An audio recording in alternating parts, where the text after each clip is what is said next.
We'll be back. Stay with us. Straight ahead, Dr. Corsi is joining us.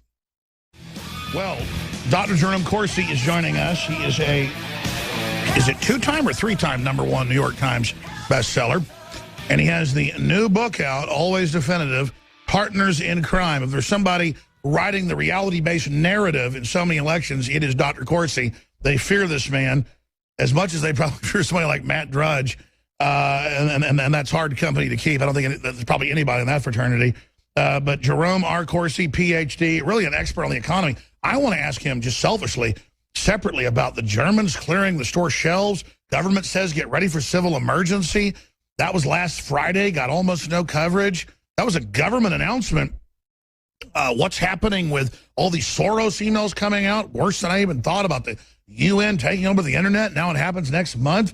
I mean, it's like my worst concerns have now been like magnified and are happening. So I'm wondering from Dr. Corsi what he sees coming up next. But Dr. Corsi is an expert on the economy, so we'll also get his take on that. In fact, going over his bio, he's a Ph.D. from Harvard in political science.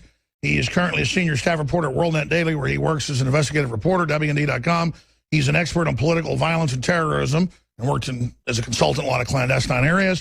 In 1981, he received a top-secret clearance for the Agency for International Development, where he assisted in providing anti-terrorism training to embassy personnel. For 25 years, beginning in 1981, he developed working and banks throughout the United States and around the world to develop financial services marketing companies to assist banks in establishing broker-dealers and insurance subsidiaries to provide financial planning products. So he revolutionized that whole area and services, including working for Trump, I would add, as a consultant, to their retail customers. He is a noted financial services speaker. That's really where he's the most prestigious, not just as a writer, but obviously the average listener doesn't know that because they're not into banking. And he's published many, many books, many of them New York Times bestsellers, WND.com, Twitter.com/Corsi_ or Jerome Corsi. Wow, where to begin? Obviously the economy, his book, so many fronts, but the clips, I've already played them twice, so I won't play them again, or maybe later. Obama says a month ago, what's election fraud? The feds don't run elections. Well, we know they've been caught, the party in power, before directing voter news services and the media the way the announcements are supposed to go.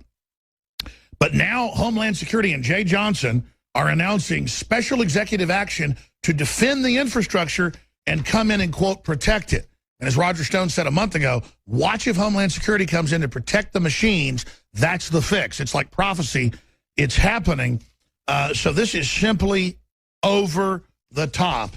And then I have Reuters from last week, where the Organization of Economic Cooperative Development, that's really at the heart of globalism, from the Marshall Plan, it's OSCE, this multinational NATO Interpol group, is going to oversee, with 10 times the people they had last time, 500 monitors, our election. So Obama's gone from the feds aren't involved to bringing foreigners in. I mean, this is so sensational, with George Soros' emails saying have the UN run on local police, that it's like I'm a dog in a butcher shop. It proves everything. It's surreal, though. Dr. Corsi, I've thrown a big gestalt out there. Where do we begin? I mean, this is crazy. Well, I think you're exposing the heart of the corruption that we're facing here, Alex. I mean, to begin with, you don't have an unbiased source when you've got Department of Homeland Security coming in with Jay Johnson to supervise the elections.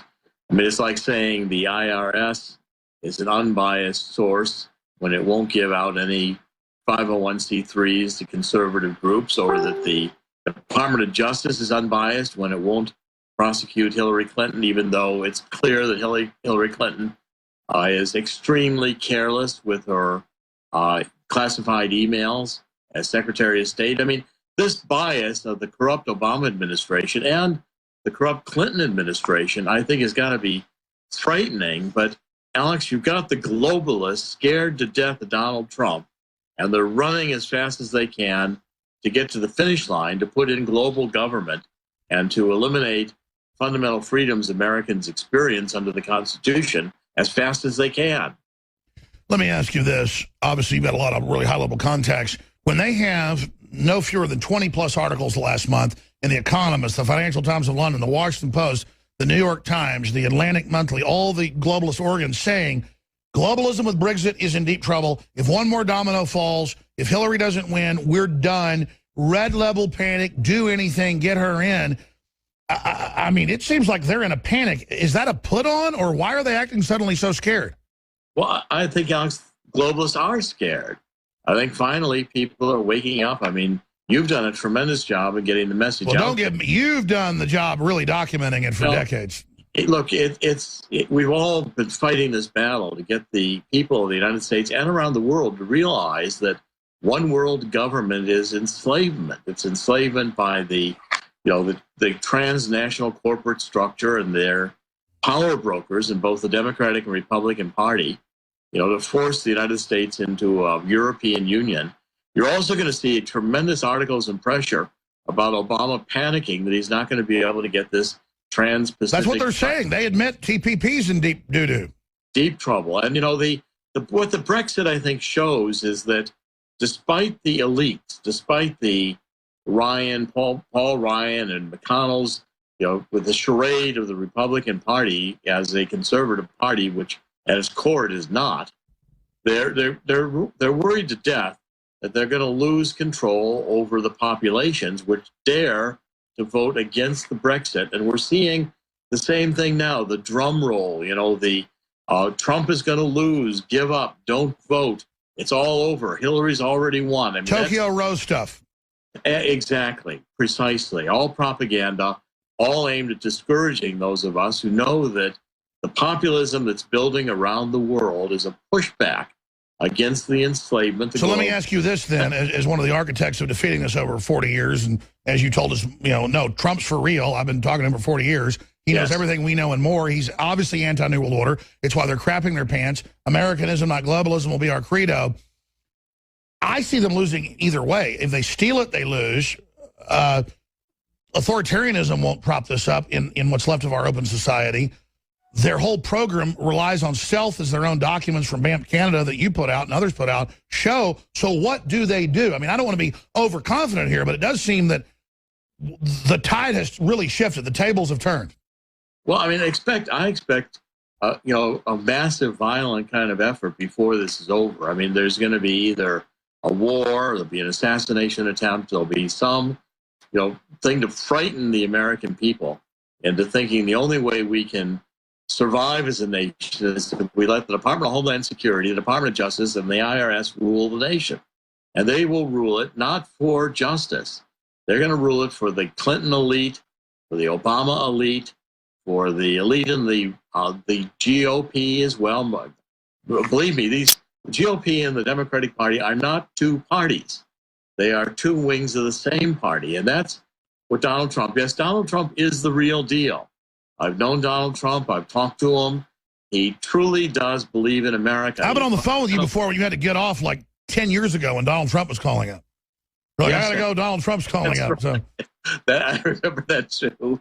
Yeah, that's right. I mean, Donald Trump is he's a really sincere guy. If you get to know Donald Trump, as part of what gets him into trouble with the media is that's where he gets all this energy. He's in the epic battle. He knows it. He told me, he said, use the energy. He goes, it's so good. I mean, he just loves it. Well, and in fact, he dares to say what is on his mind to say, whether it's politically correct or not. And look at the moves he's taking. He's going to go to Mexico. He's daring to now start calling out Hillary and Bill Clinton on the foundation. And I wrote this book because I think the foundation is the Achilles Let's talk about the book, because you've been writing it over the last year. Now it's here. It's all coming out. The Chinese president, pay to play.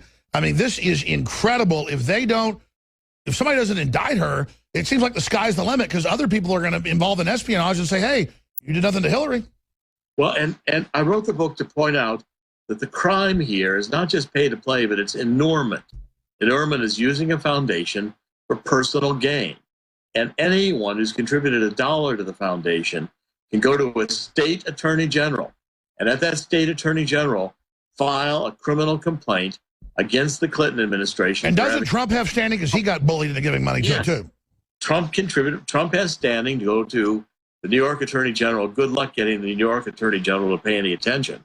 That's the problem. Again, you've got Democratic Party politics wiring the situation. And if an Attorney General in Texas starts doing the right thing, they indict him. Precisely. Or any state. any one state can close down the Clinton Foundation internationally because it can demand until their criminal investigation is finished that the foundation not function to defraud anybody else. And that's a key point. My book, Partners in Crime, showing how the Clintons have used the White House to enrich themselves, which they have. It's been their only job, and they have $100 million each net worth. It can be shut down by ordinary citizens demanding their state attorney generals investigate. And so people should do it now, and no one loses who does it because it draws attention to it. What do you make then, and we're about to go to break, come back and answer this, we can start answering it. What do you make by the fact that they have all these other secret bank accounts in the foundation and they don't report out of Canada? I'm sure it's well more than $200 million.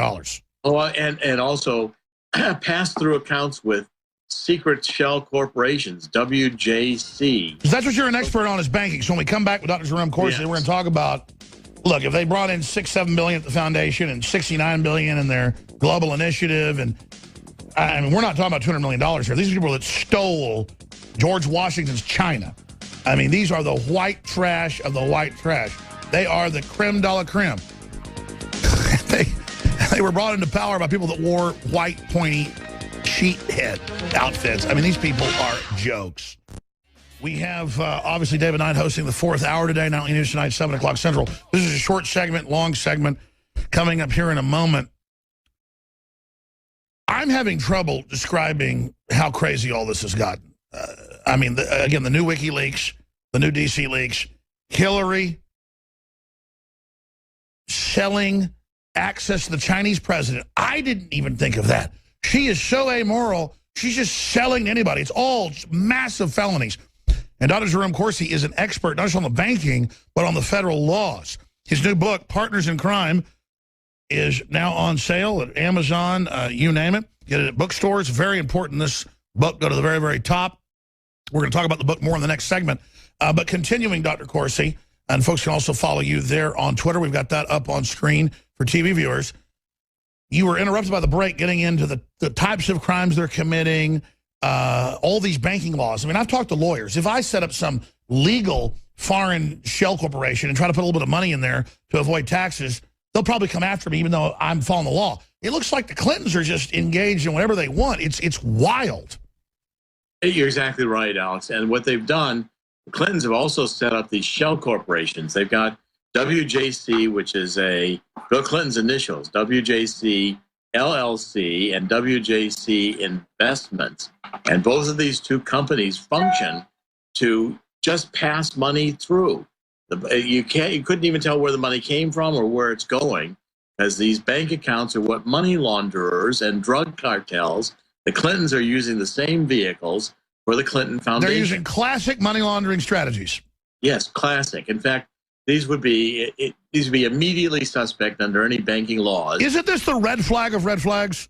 Yes, it absolutely is. You don't have a former president operating a shell corporation in a pass-through account. That's what money launderers do, what terrorists do.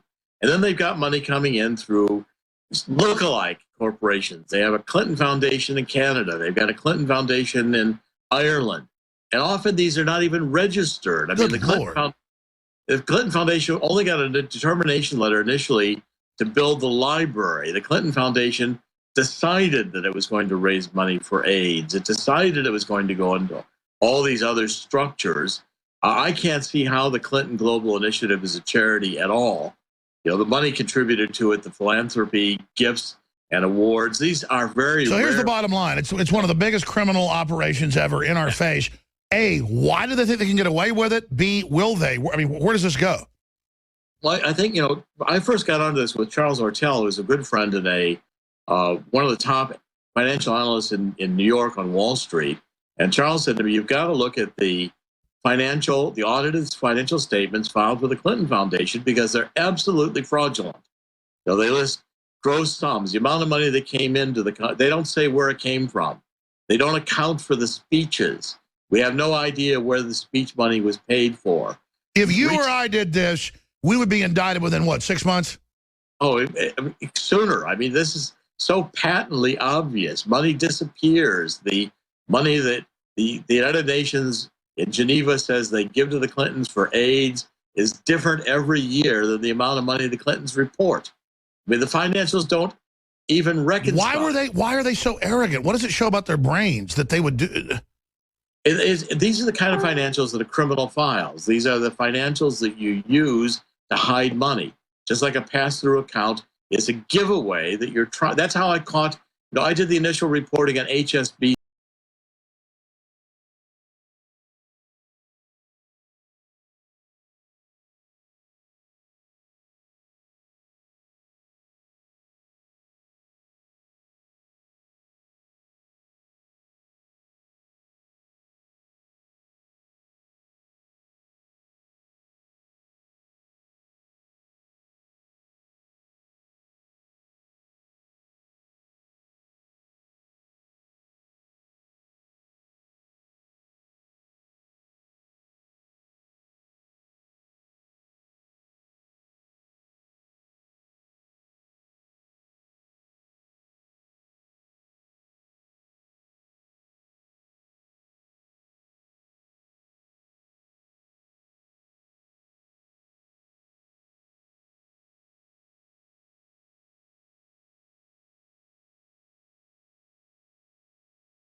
Jerome Corsi.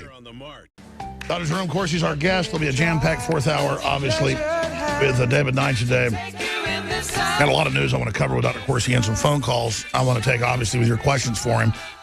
He's got the new book out, Partners in Crime. We're going to go right back to him in a moment. But, I mean, I run a business that deals with credit cards and companies, and, man, we've had all sorts of stuff going on over the years with the feds and investigations and banks and proving stuff. Like if we have some big sale of a new film, there's a bunch of money in the account, I got to go in and do all this stuff, and people actually come out and look at the DVDs and know it's real. And then meanwhile, I watch the Clintons with billions of dollars just do whatever they want. I'm very offended. I mean, talk about discrimination. These people do whatever they want, whenever they want. It's crazy. We're going to talk about that in a moment. I've got a whole list of questions I want to go over with Dr. Corsi. Before I go any further, you can see that InfoWars, along with WorldNet Daily and Drudge and other great patriots, are telling the truth. I mean, these Soros emails coming out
It's available everywhere, and thank you. I very much appreciate it. Hey, we're on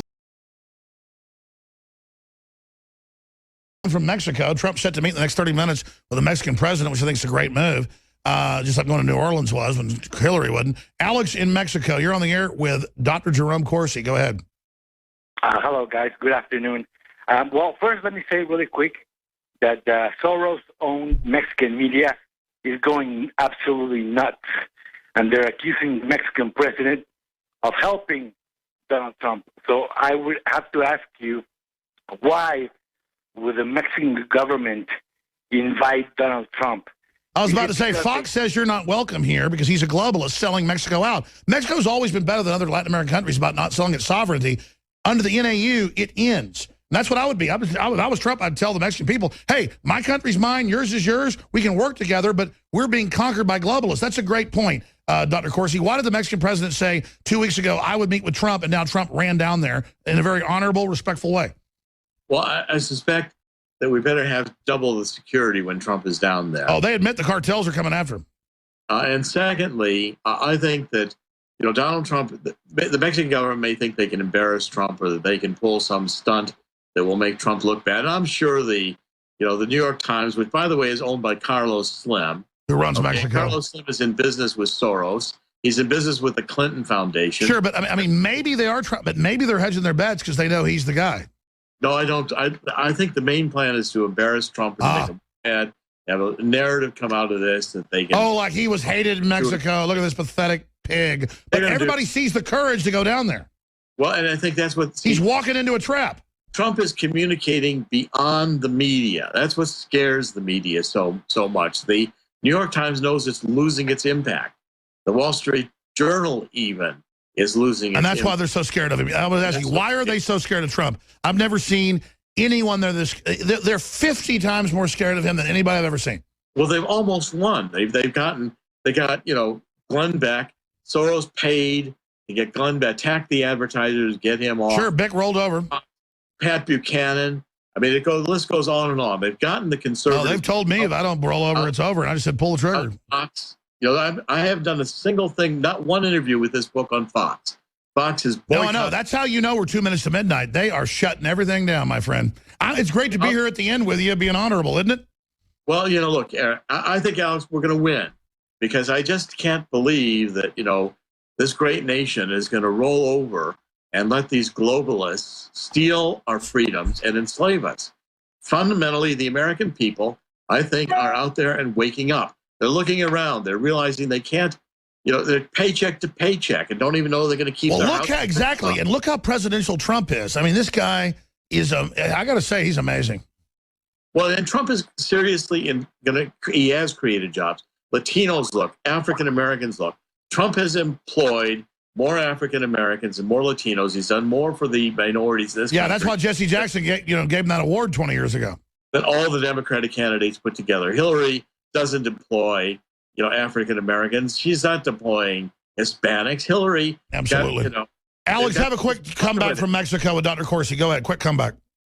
Oh yeah. I was thinking the Mexican government maybe sees the things for which they are, and they're not seeing Mr. Trump going second in the polls, and that is why maybe they invited him, because they see Hillary going down in the polls. That's what I think, but Corsi usually has the inside baseball. This president has criticized him, but maybe he realizes what's going on. I mean, look, sovereignty's the way to go. Our countries aren't perfect, but you go with globalists, they will exploit you, they will screw you over. Thank you, Alex. I'm going to come back and take a few final calls from John in Mexico and JT Coat and others. Dr. Corsi's got to go. Partners in crime. We got 60 seconds left for you to finish, sir. Go ahead. Well, it's just been a great pleasure and honor to be with you again. I think the whole purpose of Partners in Crime and the Clinton Foundation is to expose that these people are criminals and that the Soros gang, the Clinton gang, even the mainstream media, will go to any length to antagonize sponsors, to suppress the truth, to keep a conservative message out. They don't want the First Amendment. They don't want the Second Amendment. That's right. They're coming after our funding, so everybody fund us. Get the book. Buy stuff at InfoWarsStore.com. Spread the word. It's how you win the war in 21st century warfare. Thank you, Dr. Corsi.